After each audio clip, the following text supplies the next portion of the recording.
দুর্ধর্ষ সেনাবাহিনী আল্লাহর নবীকে হত্যা করার জন্য তারা উদ্যত হলেও আল্লাহর নবী যথাসময়ে খবরটা যখন পেয়ে গেলেন, সাহাবাদেরকে বললেন, সাহাবারা আমি দুনিয়ার থাকবো এইটা বেঈমান কাফেররা কখনো পছন্দ করে না। মদিনা আক্রমণ করবে,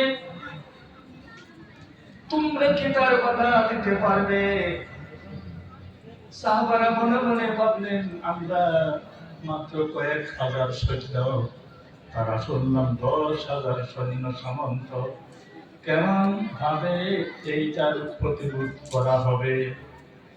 কেমন ভাবে প্রতিরোধ করা হবে? সলমান ফার্সি বললেন, যার নাম হচ্ছে জঙ্গে খন্দক। সলমান ফার্সি রাদিয়াল্লাহু তাআলা আনহু আল্লাহর নবীকে বললেন, ইয়া রাসূলুল্লাহ সাল্লাল্লাহু আলাইহি ওয়াসাল্লাম, আমরা যখন পারস্য দেশের মধ্যে ছিলাম, পারস্য বাদশা যুদ্ধের মধ্যে বড় পারগত ছিল।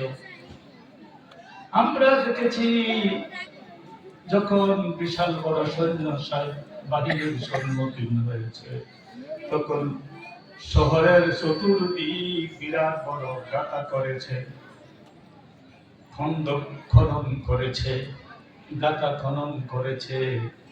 আর এই পাড়ের মধ্যে মাটি যখন উঠাইয়া দিয়েছে, অন্য জাতের সৈন্য সামন্ত আসিয়া আমাদের দেশ কখনো আক্রমণ করতে পারে নাই।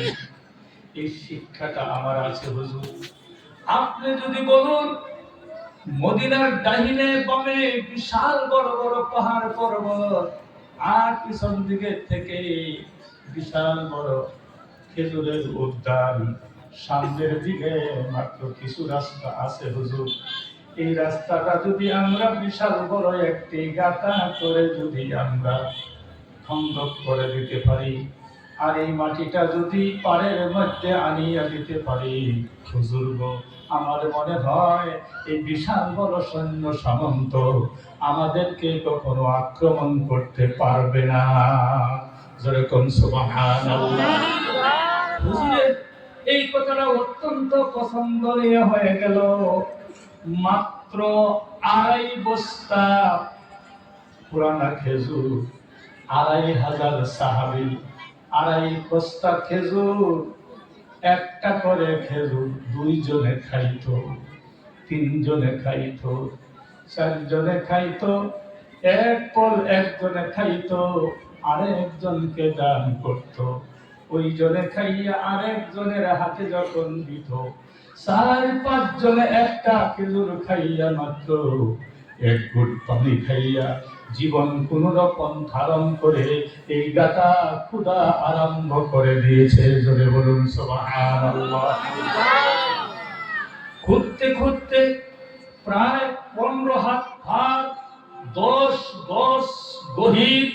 আপনি কোন দেখি আমাদের এই দেশে 10 গজ গহীর, 15 গজ ভার একটা গাঁথা খুঁড়তে গেলে কত রিক্তেহা লাগবো, আর কতগুলি কামলা লাগবো, কত খাটনি লাগবে, চিন্তা করুন তো।